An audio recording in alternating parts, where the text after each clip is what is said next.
Comédie en un acte de Jean Tardieu. Personnage. Le juge.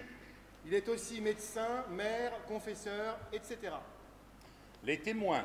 Monsieur Poutre. Madame Poutre. Épouse du précédent. Une salle de greffe ou de commissariat quelconque. Le greffier.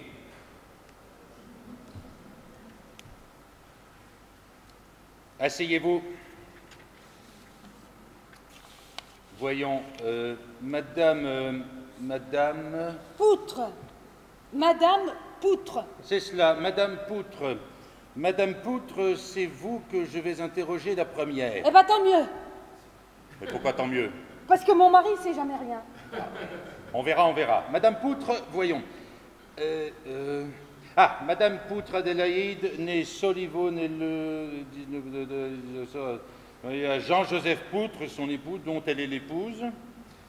Bon. Madame Poutre, pouvez-vous vous rappeler aussi exactement que possible quand vous avez fait sa connaissance?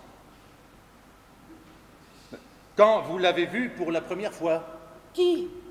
Mon mari? Mais non, voyons. Celui qui... Enfin, vous me comprenez, celui dont il s'agit.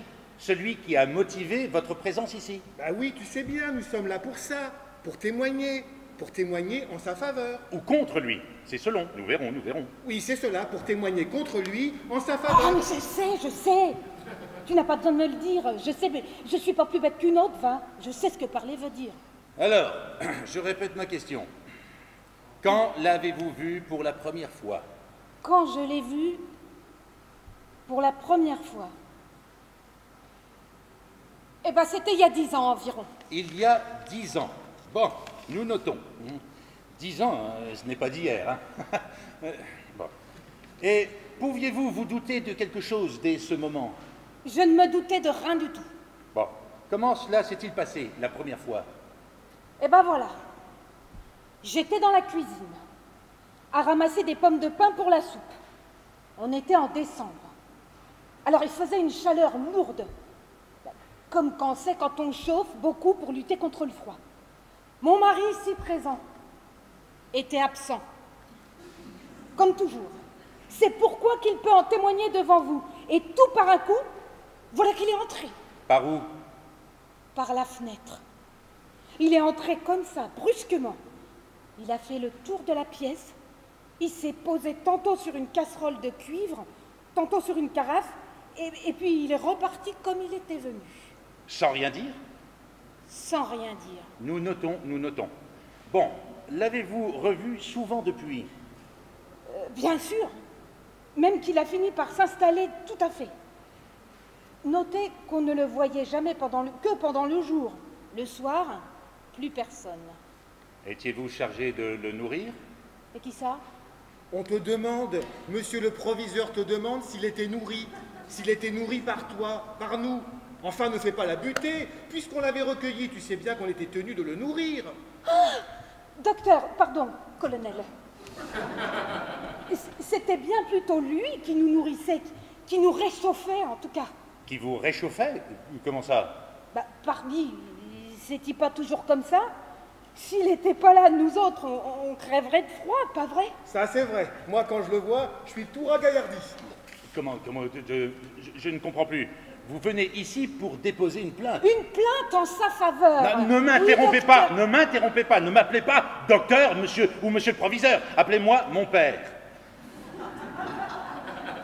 Donc, vous déposez contre lui et vous allez prétendre que sa vue vous ragaillardit, vous réchauffe, ou je ne sais quoi d'aussi absurde. Ce n'est pas absurde, docteur. Pardon, mon père. Ce n'est pas absurde, mon père docteur. On ne pourrait pas vivre sans lui, surtout à la campagne. Nous autres cultivateurs, nous autres légumes, fruits, primeurs, laitage, comment qu'on ferait sans lui, sans qu'il vienne tous les jours nous réchauffer le cœur? Mais enfin, de qui parlons-nous? Mais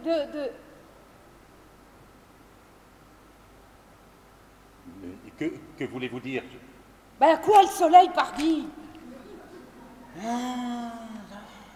Oh là là, voilà le malentendu. Nous ne parlions pas de la même personne, de la même chose. Moi, je vous parlais de votre agresseur, de votre voleur, de votre cambrioleur, et vous parliez de quoi? Du soleil. C'est invraisemblable. Hein? C'est inimaginable, inimaginable. Mais comment avez-vous pu vous y prendre pour faire fausse route de la sorte? Ce n'est pas nous qu'on a fait fausse route, monsieur le proviseur docteur. C'est bien vous, vous-même. Nous autres, on savait de quoi on parlait. Ben, et moi, vous croyez que je ne sais pas de quoi je parle? Ah, faites attention, hein! Vous ne savez pas à qui vous avez affaire.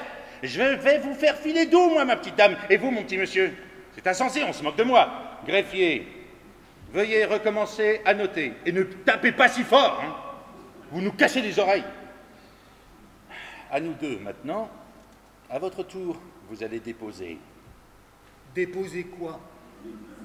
Déposer veut dire témoigner. Vous allez témoigner. Racontez-moi comment les choses se sont passées le jour de l'événement. Eh bien voilà, comme ma femme vient de vous le dire, je n'étais pas là. J'étais absent. Bah, alors comment pouvez-vous témoigner? En voilà encore une nouveauté. C'est que monsieur le curé, moi je me rappelle plus rien du tout. Mais comme je lui avais tout raconté et que lui, il a une mémoire d'éléphant, alors... Drôle de témoignage. Enfin, si nous ne pouvons pas faire autrement, allons, racontez.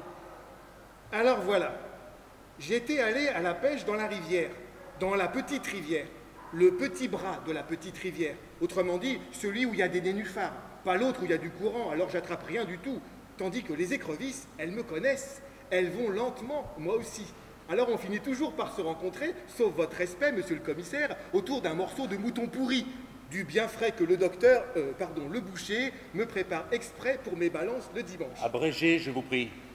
Alors juste pendant que j'étais pas là, il a profité de ce que j'étais pas là, ni ma femme non plus d'ailleurs. Pardon, vous venez de m'affirmer l'un et l'autre que si vous n'étiez pas là, par contre, votre femme y était. Mais c'est qu'elle était... Elle était dans la maison, mais elle n'était pas là, à l'endroit même où ça s'est passé. Vous comprenez? Non mais finalement, où ça s'est-il passé? Ça s'est passé au jardin. Bon, alors, de la maison, elle pouvait, je suppose, voir ce qui se passait dans le jardin. Ça point du tout, monsieur mon père. Non, ça je peux vous le dire. De là où j'étais dans la maison, c'est-à-dire de la cuisine, je pouvais rien voir au jardin. Et pourquoi donc? Parce que la cuisine, c'est une pièce qui tourne le dos au jardin. Alors, comment avez-vous pu raconter quoi que ce soit au témoin, enfin? C'est que, voyez-vous, je lui ai raconté les effets. Mais quels effets? Bah, les effets de ce qui s'est passé. Bah alors, racontez. Ah mais non, c'est pas à moi de raconter. Mais pourquoi, je vous prie? C'est pas à moi de raconter puisque je vous dis que j'ai rien vu. Alors, comment faire puisque lui, de son côté, votre mari n'était pas là? Ça fait rien. Lui, il raconte mieux que moi. Il a plus de mémoire ou d'imagination, je sais pas. Alors, monsieur Poutre, veuillez me raconter à moi, qui n'étais pas là, l'événement qui s'est produit en votre absence et qui vous a été rapporté par votre femme, bien qu'elle n'y ait pas assisté. Je vous disais donc que j'étais à la pêche. Quand je suis rentré, j'ai entendu un grand cri. C'était ma femme. Elle avait été blessée. Mais non! Elle était furieuse parce qu'il avait tout saccagé dans la maison. Ah bah enfin, nous y voilà, il avait tout saccagé. Notez bien, greffier. Tout, monsieur le juge, monsieur le professeur, tout. Les plates-bandes étaient piétinées, la toile des transats était déchirée, les oignons étaient coupés, les outils étaient par terre. Il avait dû être furieux. Une crise de nerfs, un délirium tremens peut-être. Venait-il souvent chez vous? Bah oui, souvent, ma femme vous l'a dit. Ah pardon, il y avait eu une confusion. Je parlais de lui et elle me parlait du soleil, rappelez-vous. Mais c'était vrai aussi de lui. Voyons, mais réfléchissez, il y a eu une nouvelle confusion. Vous m'avez dit tout à l'heure que c'était plutôt lui qui vous nourrissait. Maintenant, vous me parlez de ses colères, de ses déprédations.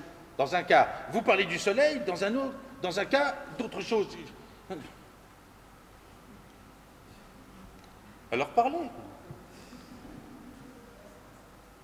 Mais parlez-vous à la fin. Comment vous dire N'hésitez pas, ne craignez rien. Vous êtes ici pour dire toute la vérité, rien que la vérité, je le jure. D'ailleurs, dans tout ceci, vous n'êtes que des témoins. Témoin. Oui, d'accord. Mais aussi victime, monsieur mon fils. Appelez-moi mon père, ma sœur. Oui, mon père, ma sœur. Non, abrégeons. De qui, de quoi s'agit-il? De l'agresseur ou du soleil? Bon, des deux, monsieur le juge. C'était tantôt le soleil, bien sûr, et tantôt l'orage. Parce que l'orage, voyez-vous, quand il est là, il cache le soleil. Alors on le regrette, on est dans l'ombre et il saccage tout. Je veux dire, l'orage, avec sa saleté de bruit de tonnerre pour le malheur des oreilles, et les éclairs pour aveugler, et sa pluie pour gonfler les torrents et inonder les pâtures. Le soleil, lui, il réjouit le cœur quand on le voit. On lui dit « Bonjour, bonjour, entrez, monsieur !» Alors il rentre par la fenêtre, tant que dure le jour, et quand l'orage ne le cache pas, et quand il fait sec. Et quand il pleut, tout par un coup, voilà l'orage. Et c'est comme ça qu'on est tantôt pour, tantôt contre. Et le voilà pourquoi on dépose une plainte contre inconnu et en même temps en sa faveur. Voilà, j'ai tout dit.